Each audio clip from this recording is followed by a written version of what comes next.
And we're off and running. Hope you're tied on. Another Wednesday edition of Gulfstream Weekly set to go. Locked and loaded from our Sport of Kings studio set. Keisha Courtney, Jason Load alongside. And boy, oh boy, I can unequivocally say for my first summer not in Saratoga Springs since 1998, the summer goes and August goes just as fast no matter where you are. It really does. I mean, we were just saying before we came on that tomorrow is September, which is an absolutely crazy thought. Or not tomorrow, actually. 2 days is September. Tomorrow is the last day of August, but that does mean that we're just a couple days away from the second installment of the Florida Sire Stakes and lots of good fall racing coming up. And of course, leading up to the championship meet now just a couple months away. Yeah, we're on the verge of a new 5-day racing week here at Gulfstream Park. Keep in mind, this coming Monday, hard to believe it's already Labor Day, but that second round of the Florida Sire Stakes on Saturday should be a good one. And obviously, we'll talk about it a bit later in the program. We'll have races of the week and all the trimmings, and we'll catch up later in the show with a new face doing some pretty good work in this Gulfstream Park training colony. But first up is, of course, the Midsummer Derby. It's Travers 148 in Acacia. For the first time since 1982, all three Classic winners were in the mix. And pretty crazy. You had Tappert, the Belmont winner, coming off a layoff since then in Cloud Computing, and Always Dreaming, the Preakness and Kentucky Derby winners, respectively, coming out of the Jim Dandy. West Coast, though, shipped in for Bob Baffert and Mike Smith. And Jason, I don't think Bob Baffert ships horses cross-country unless he's pretty sure they're going to win. But in the red cap second is our very own Gunnevera with Edgard Zayas aboard. Really huge run to be second as West Coast did go wire to wire. Yeah, West Coast was very good, and it did appear, at least around the quarter pole when they swung for home, that Gunnevera with his momentum might just run by everybody. I really thought he was going to win at the quarter pole, but in the end, it seemed like West Coast kind of did the old Baffert, I'm not tired, I'm getting a second wind or a third wind, and I'm just re-braking in deep stretch. And he was pretty awesome, to say the least, winning 3 consecutive races in the process. And West Coast is a late-blooming, I guess you could say, 3-year-old by Flatter, who has taken his game all across the country, from Belmont to Los Al back to Saratoga. And, man, it's just an embarrassment of riches for Bob Baffert. It really is. He had the win with Dray Fong as well, which we'll get to shortly. But as you said, yes, he was a late-blooming foal. He was also a late foal. I believe he was May 14th, which was a little bit of a hesitation for Gary and Mary West, the owners. And they have said they're not quite sure what they're going to do with him yet. Bob Baffert says they're going to head home, kind of regroup, and see if the Breeders' Cup might be an option. But they don't have a planned start for him. They were actually even a little bit hesitant about sending him to the Travers. But again, it looks like Bob doesn't send anything over there unless he's pretty confident. I was pretty happy to see the West get a big one. They have been in the game for so long, and when you consider the time, the money, the effort, the passion, I mean, they really put it all on the table. They own a ton of horses, and it's been that way, and they've always spent quite a bit of money, in fact, at around $400,000 or so for West Coast as a yearling, and it was good to see them get a big one like the Midsummer Derby. And for Bob Baffert, it's just Bob's world, and we're living in it. I'll tell you, there's some trainers with very hot hands, obviously on the East Coast, specifically Saratoga Springs. You think of Todd Pletcher and Chad Brown, but as far as just racking up grade 1 after grade 1 after grade 1, I mean, the run Baffert is on, I don't think I've seen anything like this in my life. Well, I think one of the most amazing things about this little rundown that you put together, a nice Bob's World bullet points here, is that he has 11 grade 1s in 2017, and there are still many races to be run this year. Right, we haven't even hit the fall, and 19 grade 1s going back to Travers weekend of 2016 with his victory with Arrogate. Just unbelievable stuff. Now, of course, the result was a bit different, but at the end, the movie was kind of the same, whereas you had another major 3-year-old classic race run in 2017 with yet another different grade 1 winner. This time being West Coast. We thought it would be fun as the wait for age races are coming around. We're nearly into September. Older horses are going to start to beckon in those key and classic Breeders' Cup Classic preps. So here, just for the fun of it, even though the restricted 3-year-old races, save the Pennsylvania Derby, are pretty much a thing of the past, we'll give you a little top 5 of Jason and Acacia. I've got West Coast on top in the what have you done for me lately. I've been so impressed with the consistency over the last few races on the turf, mind you, with Oscar Performance. I think you're crazy for putting Classic Empire on top. How is he your number one? He hasn't run since the Preakness. I know, and it's fair enough. And I struggled with this, and we talked for this for such a long time. And yes, I know Classic Empire, the latest news coming out is that he is going to miss the Pennsylvania Derby. But on the track and what he has done for the past year, yes, West Coast is potentially on a trajectory, but the more I looked at it, the more they seem to be hesitant as far as where he's going after the Travers. Yes, he did have things go his way in the Travers performance. I think he is a very good horse with a ton of potential. That being said, the most consistent and the most proven 3-year-old in my mind across the board this year has been Classic Empire. And I have not always been the biggest fan of him. Everybody that has kind of watched throughout the winter knows that. But that being said, I think as far as his Triple Crown run goes, and that leaves so much more question about the Triple Crown too and about the Travers, because you have horses coming off that Triple Crown trail like Taprit, who hadn't run since the Belmont, had a tough campaign earlier on in this year, showed a little bit of life in the Travers for sure, but it seemed like Always Dreaming and Cloud Computing, you could really tell how much the season is taken out of them. And that's what I liked about Gunavera as well, that he did run in the Kentucky Derby and the Preakness and still showed a lot of strength. Well, they did right by him, laying him up, not to belabor the point, after the Preakness and sitting out the Belmont. I thought for sure heading into the race in Baltimore, no matter where Gunavera finished, he'd likely be in the Belmont, just because of the story and Antonio Sano, and you may never get that chance to run in a Triple Crown race again. But they did right by him, and it nearly paid off with a big upset, and our good buddy Edgar Zayas did a great job aboard Gunavera. We could spend this whole 30 minutes talking about the Travers and, of course, the 3-year-old picture and just how topsy-turvy it is, but we got to get going. And our second race, as far as the Travers undercard goes, happens to be the Personal Ensign. This was just a Personal Ensign for the ages. This was about as good and nail-biting a finish as you could have possibly wanted.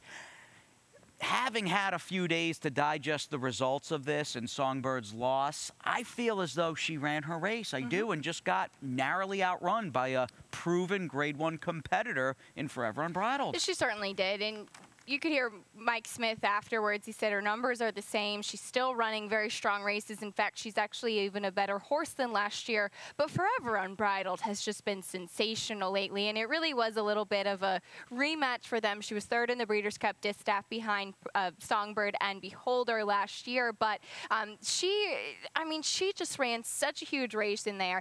Joel Rosario did a great job as well. And this family, I mean, I was reading about this, and you have awesome. Forever Unbridled, then you have Unbridled Forever, who's also the Grade 1 winner. The Dam was amazing. And so now Forever Unbridled is now the richest horse that Dallas Stewart has ever trained. And I mean, all he does is talk about how great the family is, and it's really been incredible with the 50s. Well, of course, he trained the sibling. You have Forever Unbridled and Unbridled Forever. It's very easy to get those two mixed up. I'm glad neither one of us did it on this show today. And don't then the jinx Dam. us. No, I don't. Lemons Forever, the Dam. She was a Kentucky Oaks winner for Dallas, and Dallas is trained to share pretty good fillies. I think of Unbridled Elaine, who upset the Breeders' Cup Distaff at Belmont Park. I think back, was it 01 at Belmont, where she cut down Spain, and they were both big prices. But Dallas, a great guy and a great trainer. I was just happy to see like a classic coveted Grade 1 like the Personal Ensign go to somebody who doesn't have an army of 300 horses to beckon. Dallas Stewart, very solid. More of a big name, but more of a mom-and-pop operation, right? Certainly. And like we said, you know, the Charles Fipke homebred and has really put a lot of effort into the family for sure and into the game. And so they said the plan with her is to try and repeat her win in the Grade 1 Beldame and then go on to the Breeders' Cup. A little bit of talks about maybe trying the Voice versus the Distaff. So we'll be interested to see what they do with her. I think she's good. That'll be a mistake. I'd stick with her own kind. I mean, she beat Songbird by this much. And if you get the good Gun Runner, Arrogate, Collected, and maybe West Coast on the improve there, or their A-level effort in the Classic, I think that's just too much firepower for Forever Unbridled. Moving on to Dray Fong. Speaking of firepower and heavy artillery, this was the effort we thought we were getting a couple of weeks ago when he ducked in at the start out at Del Mar and lost the rider. I really, going in, thought this would work out to be almost a match race between Dray Fong and Mind Your Biscuits off the quarter pole, but that never materialized. No, Mind Your Biscuits really didn't fire much. He was the number 6. We really didn't see much of him, actually, but Dray Fong sent from the outside, and he just pulled away. Ultra impressive from him, I thought. Yeah, he was very good, and you get the feeling, and looking at Dray Fong, you might be dealing with a sprinter who, when it's all said and done, if he runs his A-level effort, maybe quite simply, he's just the fastest and best, right? Yeah, and it's interesting because you have so many questions about the different categories in the 3-year-olds. I think as far as sprinter goes, Dray Fong has really proved himself. Yeah, solid horse. Doesn't run all that often, but boy, oh boy, does he bring his best when he shows up. When he keeps the rider, of course. That's right. Moving on to the H. Allen Jerkins, formerly the King's Bishop. This has really evolved, I'd say, over the last 20 years or so, into the must-see, can't-miss 3-year-old sprint stake for a Grade 1 at 7/8 on the East Coast calendar anyway. And we highlighted Practical Joke a few moments ago. He will run down the loose on the lead to Koffel. And there's got to be something said for this horse that has just danced every dance from his 2-year-old season and just is so consistent at the highest level. He is, and they really tried to stretch him out and to go those classic distances and get him onto the Kentucky Derby trail. He ran in the Florida Derby, actually ran a really big race a couple times down here. I just think he's way better sprinting, and I like that they've cut him back to that 7/8 distance. All right, Chad Brown getting the win, Joel Rosario up. We've got a lot more ground to cover from that Travers Day 2017, and of course, it's no surprise to see horses that ran big down here and were solid during the championship meet, winning big ones like the Grade 1 Sword Dancer. Little teaser, we're talking about Sadlers Joy, whose afterburner-like kick was on display here April Fool's Day in the Pan American. There was nothing funny about this effort. Sadlers Joy, when he runs his race, man, oh man, does he have a powerful stretch run. We'll look at his Sword Dancer upset after this quick timeout. At ExpressBet, we celebrate the champions that make horse racing great. That's why we provide more ways to bet from more places than ever. We've built an entire family of brands to give players more of the rewards they deserve, give bettors the information they need to win, and provide a community for horse bettors. Because the best way to support the champions of horse racing is to champion horse racing. ExpressBet, we are racing. Hey, South Florida, it's time to get social at sunset. This summer at Gulfstream Park, as the sun goes down, the scene heats up. Join us each week for Twilight Racing Fridays, a fusion of horse racing, food and drink specials, and live performances by local bands. Enter drawings and play horse racing bingo, your chance to win incredible prizes. Live racing begins at 2:15. Admission and parking are free. Visit GulfstreamPark.com for more details. Gulfstream Park, Twilight Racing Fridays. Get social at sunset.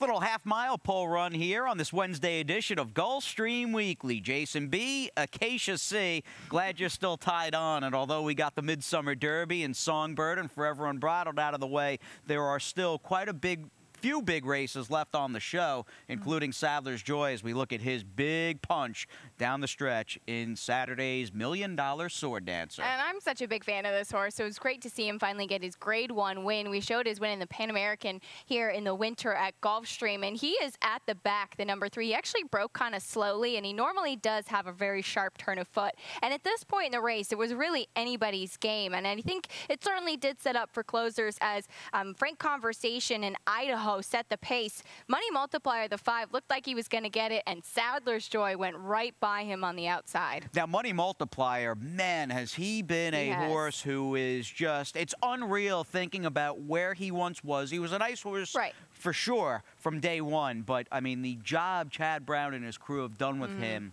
it's unbelievable. But as far as just liking a horse who makes it interesting always when he's in, because he always lags back and then kicks it into high gear, that is, you've got to like Sadler's Joy as a 4-year-old by Kitten's Joy, and yet another Grade 1 win going to Tom Albatrani, who was looking going into that Travers Day card for his first W upstate. Yeah, it was a bit of a tough meet for him, and you have to imagine that getting it with a Grade 1 win has got to be a good way to do it for Saratoga. And as they say, you could take the New York Yorker out of New York, but you can't take the New York out of the New Yorker. I just called Saratoga upstate. How about up north? As we, of course, move one further down here on GP Weekly, and this is just a special racehorse in Lady Eli. We've looked at her races before on the year on this show, and I can't remember. And, of course, I've liked, and I'm sure it's the same for you, some filly and mare turf horses over the year, like Wonder Again. There's a few others. I can't remember ever being, like, so enthralled with a turf horse the way I am with her. I mean, she's a pretty cool horse. There's just not even a better way to say it. But so Dickenson, the 6th, set the pace in here. And Lady Eli, we say this every time she races. I mean, she's just all class, and you can certainly see that. And she ends up going by on leave and Roca Rojo closing. But there was just really no doubt in there. And I saw just a fabulous picture by Barbara Livingston afterwards of Irad Ortiz giving her a kiss on the neck. And you could really see how well he handled her, how much he enjoyed liking her. So she will be going to the Keeneland Fall sale with her for her connections, and it's been so amazing to watch each and every one of her races. Yeah, it's been a roller coaster ride at times, of course, with her getting laminitis, and it was unknown whether she might not live. Would she ever run again? She lived, she's running again, and she's got multiple grade 1s on the year. She is just terrific. Terrific is certainly a superlative we'll give the entire field in Saturday's grade 1 ballerina. I really like this crew of fillies and mares, and this was basically, for the most part, a reprise off the honorable miss earlier in the meet. In the end, though, it was a change of tactics for the top 2 fillies who set a pretty slow pace and nobody else got involved. No, not really. By the Moon went out right away under Rajiv Mirage, and you had Highway Star on the outside next to her, the number 7. And really, though, Karina Mia on the outside was not able to really make much of a dent in either of them. By the Moon able to hold on. Very nice win from her. Just a lot of gameness. And you can appreciate the longevity. Of course, she was a grade 1 winner during her 2-year-old season a few years back in winning the Frizette, and she's been around for a while for trainer Michelle Nevin, and Michelle does such a great job. I mean, if I was running in New York, she would be on the short list of trainers I would potentially contact to train for me. That's how high I think of her as a person and the job that she does. And again, I was happy to see because, and I'm sure it all worked out with Paul's silver lining being sold and privately bought out of her operation earlier in the year, but it was nice to see her get a big grade 1 on Travers Day with a horse she obviously still trains. Absolutely, and as you said, By the Moon's been an easy horse to root for. She has just seems like she's always there, you know? It seems like she's always in the entries, and really showed up this time in a nice ride by Rajiv. And owned and bred by Samantha Siegel, who's really one of the good people in the game. She's worth a follow on Twitter, and just a good person as well in the corner. There's a lot of goodness there surrounding By the Moon.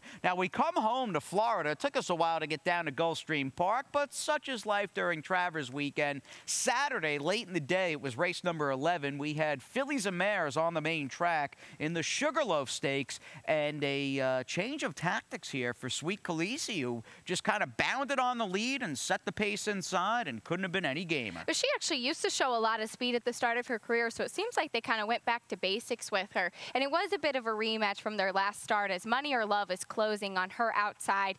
Money or Love got the best of her last time out. This time, Emisel Jaramillo was not keeping Sweet Khaleesi out of the winner's circle. They had to deal with the sloppy track. Miguel Vasquez on Money or Love on the outside, who's really just, all things considered, been outstanding in these kind of restricted stakes. But Sweet Khaleesi off the layoff, it looks like she's just moving in this direction. Yeah, it seems like Stanley Gold, in addition to grabbing quite a few headlines this summer down at Gulfstream Park with his 2-year-old crop for Arundel, he's got some older horses who are certainly trending upward. Sweet Khaleesi is definitely one of them, and we're very enamored with the latest few efforts of Richard the Great, who got a 102 buyer in his stakes win here at GP a few weeks ago. Just one key 2-year-old race to backtrack during the past 4-day racing week here at Gulfstream Park, and that happened to come Sunday's 4th race. It was a rainy week. We didn't get a lot of turf in, but let's head to the main track, and this was a scheduled dirt race after all, and a second-time starting colt by Bodemeister named Stronger for Eric Guillot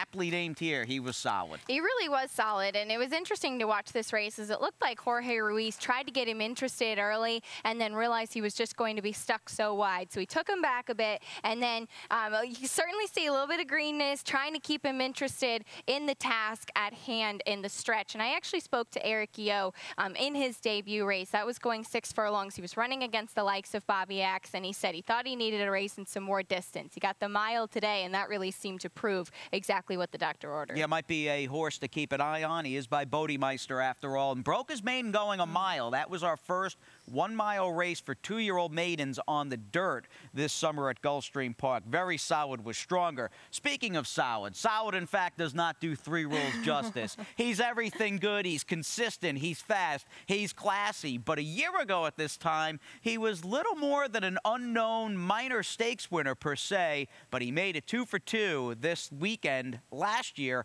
in the Florida Sire Stakes. Pete Aiello sends us to break with the call of last year's Affirmed. But there he goes. 3 rules to the top of the stretch. Widens on a 4-length lead. From second, here comes the dude who's all in. Legacy Azteca doing work from the back. Then front-loaded, who's 5 wide. Top of the stretch. 3 rules off the top of the turn with a 7-length lead now. Legacy Azteca is next down the center and front-loaded. There's an 1/8 of a mile to go, and Cornelio Velasquez gives 3 rules. A crack on the shoulder for good measure, but he's well clear. Legacy Azteca tries to hold on to second, but 3 rules and a stallion stakes spectacular. Won it by 5.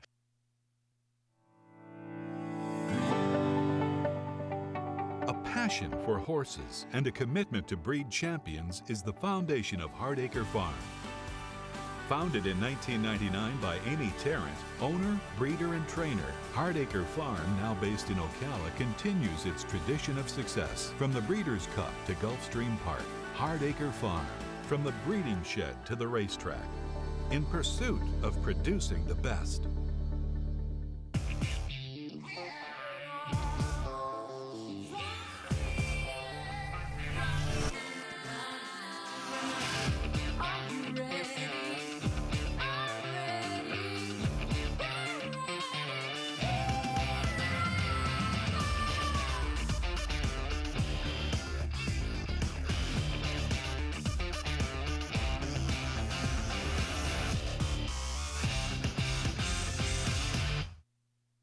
And we're back here on Gulfstream Weekly, everybody. Acacia and Jason, down the stretch we go with you. Number of new faces spent this summer here at Gulfstream Park in the riding, the trainer colony. I think one trainer we're in agreement with does an outstanding job, Elizabeth Dobles. Yeah, she really has a new face on the scene, as you said, and each and every one of her horses that shows up in the afternoon, looking at them from a physical perspective, always well turned out. Clearly a great horsewoman, and we loved every time she had a horse with glitter on their flank, and now she does stenciling as well. But beyond that, they run well, they show up, they live to those good looks on the racetrack. An excellent trainer, young trainer on the move, who we caught up with last week. We're catching up with trainer Elizabeth Dobles. You're on a pretty good run right now here at Gulfstream Park. Tell us a little bit about yourself.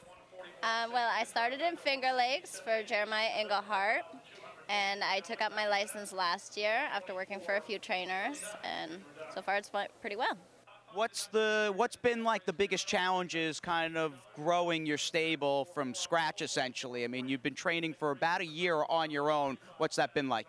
Well, so far I've been really blessed with the horses that I've had and the wins that I've gotten. I started with 5 horses for Imaginary Stables, and we've slowly claimed horses, and now I'm up to 18.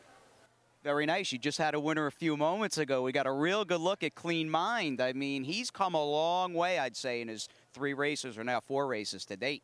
Yeah, we actually planned on dropping him, but we figured we'd give him one more time at the $25,000 level, and it worked out in our favor.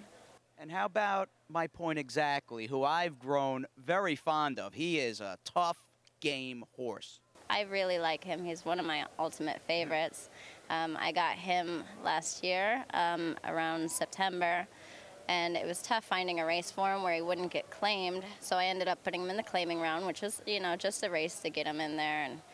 And after that, we went back to turf, and it's worked out really well. Maybe a stakes in his future. He seems to stack up pretty well with some of the better turf horses down here at this time of the year. Yeah, I'm going to up his level a little bit and go to Kentucky Downs for the Claim and Crown up there. And if that works out, we'll be down here again for the Claim and Crown.